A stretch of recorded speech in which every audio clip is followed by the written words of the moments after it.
வணக்கம் மக்களே, இன்றைக்கி நம்ம சேனலில் பார்க்க போகிறது ஒரு ஃபேக்டோரியல் சம். இந்த மாதிரி ஃபேக்டோரியல் சம் கொடுத்துட்டு ஆன்சர் கேட்பாங்க. இதுக்கு உங்களுக்கு ஆன்சர் தெரியும்னா அதுக்கு முன்னாடி மறக்காமல் K2 Tricks Max சேனலை ஃபாலோ பண்ணிக்கோங்க. வாங்க இது எப்படி சால்வ் பண்ணுறதுன்னு சொல்லித்தரேன். 7 ஃபேக்டோரியல் டிவைடட் பை 7 2 ஃபேக்டோரியல். நமக்கு ஃபேக்டோரியல் தெரியும். 2 ஃபேக்டோரியல் எதுனா புதுசாக இருக்குது அப்படின்னு நினைக்கிறீங்களா? இதுவும் ஒன்றும் இல்லைங்க, ரொம்ப சிம்பிள். நான் சொல்கிறத மைண்டில் சேவ் பண்ணிக்கோங்க. இப்போது 7 ஃபேக்டோரியல் இருக்குல்ல, இது எப்படி எழுதலாம்னா 7 into 6 into 5 into 4 into 3 into 2 into 1. So 7ல் start பண்ணி 1 வரைக்கும் முடிக்கணும். நெக்ஸ்ட்டு 7 2 ஃபேக்டோரியல் கொடுத்துருக்காங்க. அது என்னங்க 2 ஃபேக்டோரியல்? ஒன்றும் இல்லைங்க, இப்போது 7ல் ஸ்டார்ட் பண்ணணும்.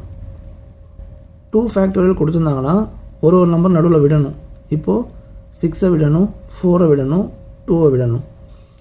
ஒரு நம்பர் விட்டுட்டு எழுதணும். 7 into 5 into 3 into 1. ஸோ இதுதான் 2 ஃபேக்டோரியல். சப்போஸ் இங்கே 3 ஃபேக்டோரியல் கேட்டிருந்தாங்க அப்படின்னா 7க்கு பக்கத்தில் 2 நம்பர் விட்டுட்டு அடுத்து இந்த நம்பர் எழுதணும். அதுக்கப்புறம் 2 நம்பர் விட்டுட்டு அடுத்து இந்த நம்பர் எழுதணும். இது 3 ஃபேக்டோரியல் கேட்டால். 3 ஃபேக்டோரியல் கேட்டாங்கன்னா 2 நம்பர் விடணும். 2 ஃபேக்டோரியல் கேட்டாங்கன்னா ஒரு நம்பர் விட்டு விட்டு எழுதணும். அவ்வளோதாங்க.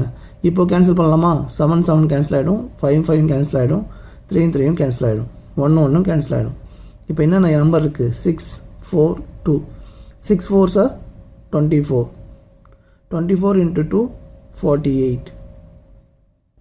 48 தான் இதோட கரெக்ட் ஆன்சர். Option B. இந்த ஃபேக்டோரியல் சம் உங்களுக்கு பிடிச்சிருந்தா மறக்காம உங்கள் ஃப்ரெண்ட்ஸ்க்கெலாம் ஷேர் பண்ணுங்கள். நெக்ஸ்ட்டு ஒரு சூப்பர் ட்ரிக்கில் சந்திக்கலாம். நன்றி மக்களே.